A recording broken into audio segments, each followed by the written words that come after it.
नमस्कार, सहारा प्रणाम। मैं हूं चकित सेन और दुनिया की सबसे संजीदा खबरों के कार्यक्रम समाचार में आपका स्वागत है। लेकिन सबसे पहले चलते हैं कहां?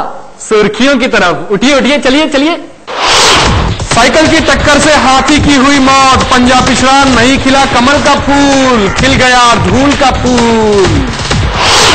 यूपी में करारी हार से हारुल परेशान, कहा चमचों ने नहीं बनाई समर्थन की मचान। यूपी में नहीं मिली सत्ता की कमान, साइकिल वाले निकले महान। हाथी की होली हुई फीकी, सत्ता की मलाई से बिगड़ा हाजमा। सियासी रेस से बाहर, अम्मावती के लोकतंत्र पर भारी पड़ा लोकतंत्र। राहुल द्रविड़ के संन्यास से पिद्दू हैरान, कहा सचिन से पहले क्यों किया संन्यास का ऐलान, वो तो अभी भी है क्रिकेट का पहलवान। और होली में अकेला पड़ा गब्बर, छुट्टी पर गए डाकू नहीं लौटे। डाकुओं के पेशा बदलने के खौफ में गब्बर परेशान, कहा इनामी डाकू का नहीं हो सकता ये अंजाम। और अब संजीदा खबरें विस्तार से। बात करते हैं यूपी सियासत की। साइकिल की रफ्तार ने धराशाही कर दिया पंजे को भी और हाथी को भी। इस वक्त हमारे साथ मौजूद हैं समाजवादी पार्टी के एक नेता सर्वेश यादव। आइए उनसे पूछते हैं कि भाई क्या कमाल दिखाया उनकी पार्टी ने इस इलेक्शन में।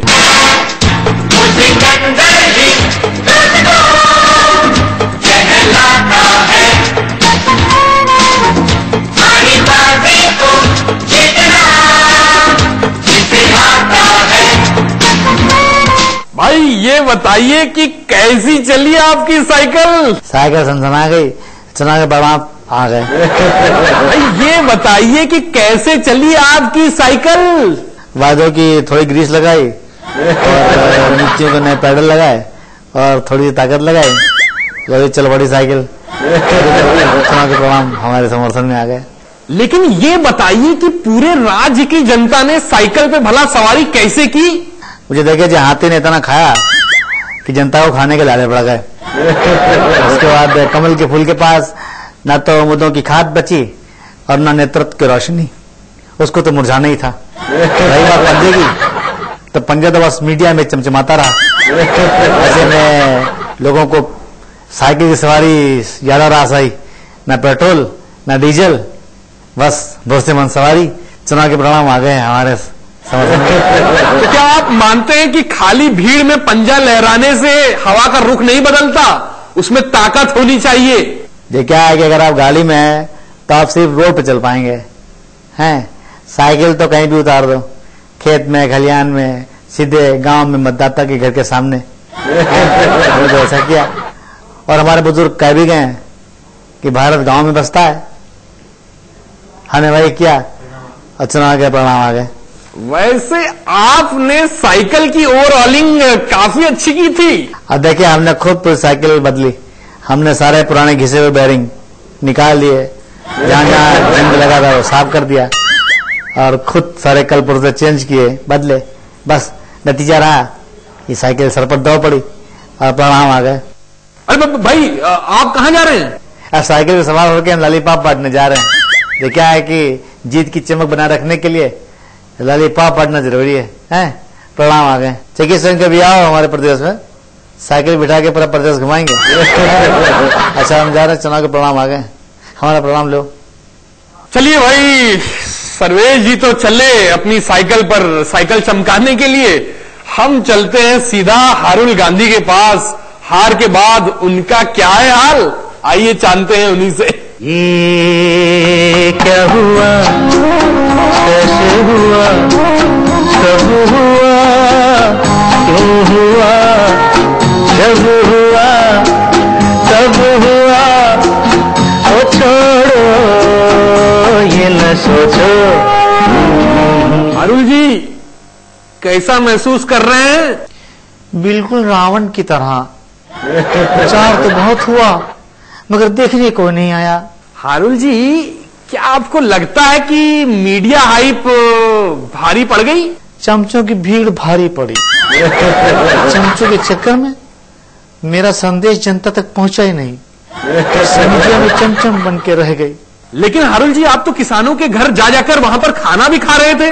हमने भी उनका ही खाया, उनको खाना मिलेगा ये भरोसा नहीं दिलाया, ये संदेश भी गलत चला गया। वो समझे जैसे सब खा रहे हैं ये भी खा लेंगे, इसलिए हमारा संदेश बराबर पहुंचा नहीं जनता के पास। हारून जी, क्या आपको लगता है कि इस इलेक्शन में आपके नेताओं का करप्शन आप पर भारी पड़ा? नहीं, इस इलेक्शन में रिजर्वेशन भारी पड़ गया। कैसे? हमारी पार्टी ने सिर्फ बयान दिए, उसके बाद उस पर बवाल किए, लेकिन मलाई वो खा गए जिन्होंने भरोसे का लॉलीपॉप दिखाया। ओहो, अब समझा।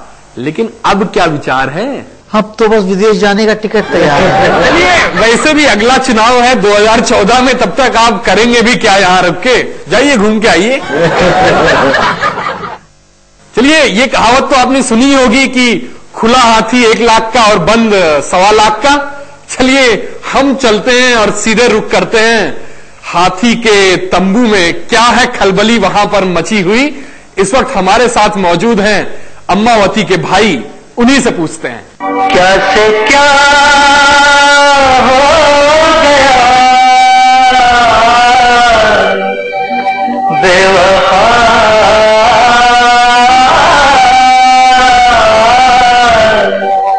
तेरे प्यार में। अरे भाई, हमने तो आपसे पहले ही कहा था खुला मत छोड़ो, ये हाथी बहुत खाता है। भाई खाना तो सभी खाते हैं, लेकिन भाई अपने पेट का ख्याल तो सभी रखते हैं ना। अरे खाने वालों को खाने का बहाना चाहिए। इसी पर मैं भी आपको एक गाना सुनाऊं। ये जो पब्लिक है सब जानती है, ये जो पब्लिक है, ये जो पब्लिक है सब जानती है, ये जो पब्लिक है। पब्लिक को गुमराह किया गया है, पब्लिक को गुमराह किया गया है। पब्लिक इतनी समझदार नहीं थी। लेकिन आपने भला क्या किया है? अरे हमने क्या किया, हमने तो उनका बस थोड़ा सा शोषण किया। पब्लिक की लाठी में आवाज नहीं होती है, लेकिन चोट बड़ी गहरी लगती है। सच कहते हो भैया, बहुत जोर की लगी है, बहुत कस के मारी है पब्लिक ने लाठी। अगर हाथी को काबू में रखते ना तो इसी तरह लतियाए नहीं जाते। एक बात नोट कर लीजिए। अभी भी नोट करवा रहे हो उनको? कम से कम अब तो जनता को कहो कि एक बार वोट करो। हाँ हाँ दीदी जी। ये कौन थी? अरे जीजी है, जब से चुनाव के नतीजे आए हैं जीजी को जुलाब लग गया है, अब ज्यादा पानी देने जा रहे हैं। जाए जाएगा? अच्छा हम जा रहे हैं भैया, हम जा रहे हैं। आया दीदी, कह दीजिए उनसे ज्यादा खाने से जुलाब ही लगते हैं। ये अगर जानकारी पहले ले लेती तो हाजमा भी उनका ठीक रहता।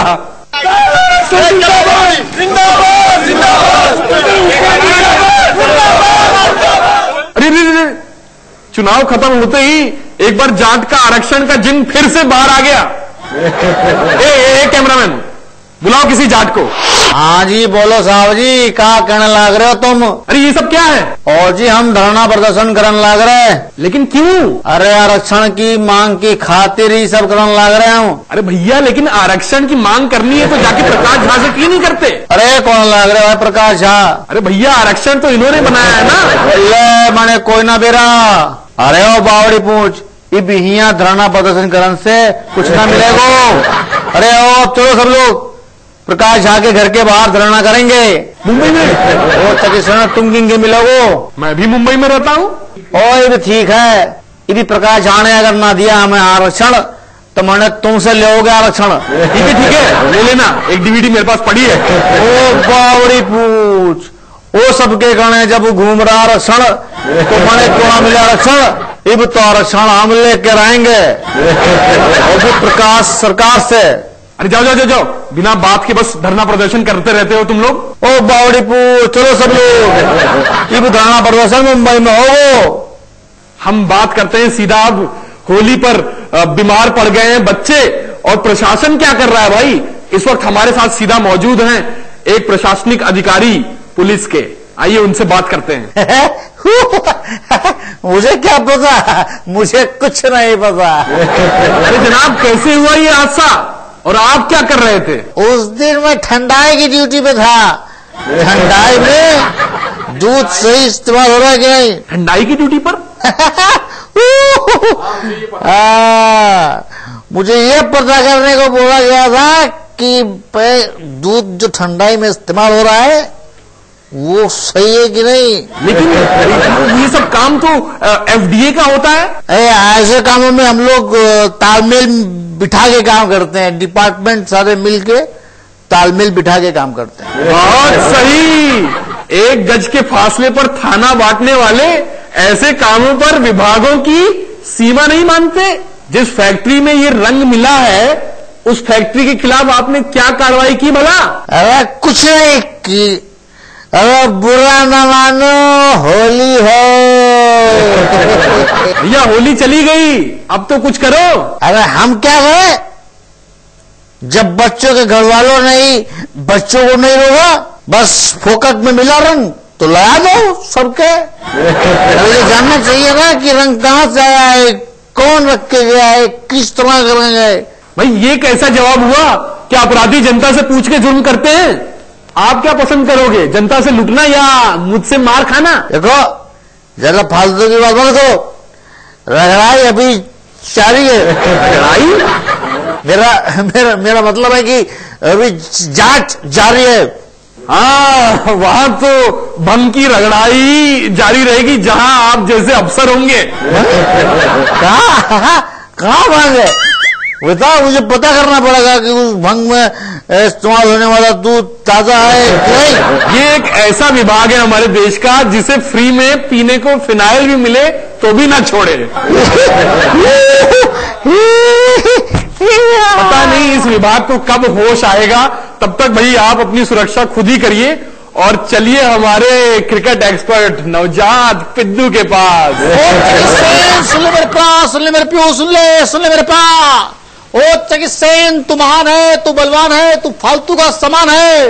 ओ चक दे फटे, नब दे गिल्ली, और जीत गई मेरी करवाली। ओ ठगोताली। ओ बधाई हो नवजात जी। ओ वो तो ठीक है, और तू बताओ तू कितने गया सी? मैं शादी के लिए लड़की देखने गया था। ओ किसी कमाल कर देता। ओ कोई मिली? हाँ मिल गई। ओ सुन ले चकित सेन, तेरे जैसे कोई कुड़ी मिल गई। ओ तेरे हालात पे मुझे शेर याद आया है। सुन कि घोड़ों को नहीं मिलती घास और गधे खा रहे च्यवनप्राश। ठगोताली। अरे ये सब छोड़ पिद्दू, द्रविड़ ने सुना है संन्यास का ऐलान कर दिया। ओए दिल तो मेरा भी बड़ा उदास है और संगी होती मैदान की घास है, लेकिन द्रविड़ के संन्यास के ऐलान से जल रही मेरी जान है। ओ ठोकरा ताली। लेकिन पिद्दू आखिर ऐसा द्रविड़ ने क्यों किया? ओ चकित सेन, सुन ले मेरे प्रा, सुन ले मेरे प्यो, सुन ले। जब ड्रेसिंग रूम में जूनियर और सीनियर खिलाड़ी का लिहाज खत्म हो जाता है तब समझदार खिलाड़ी अपना बिस्तर बांधना ही बेहतर समझता है। और ठोको ताली। पिद्दू ये बताओ, अगर द वॉल गिर जाएगी तो कौन बनेगा भाई टीम का नया वॉल? ओ चकित सेन, तू महान है, बेईमान है, लेकिन इंसान है। इंसान जब जाता है दूर तो उसकी याद आती है जरूर, और हारने के बाद टीम इंडिया को है गुरूर। अगर बढ़ता है ये फितूर तो दर्शक भी हो जाएंगे टीम इंडिया से दूर। ओ ठोको ताली। ओ चकित सेन, सुन ले मेरे प्रा, सुन ले मेरे प्यो, सुन ले। राहुल कल भी महान था, राहुल आज भी महान है, लेकिन तू हर हफ्ते क्यों हो जाता है गधे के समान? उठ जा नहीं तो खींचूंगा तेरे कान। ओ जग जा, क्योंकि ब्रेक के बाद आएगा गब्बर खा के पान। ओ ठोको ताली।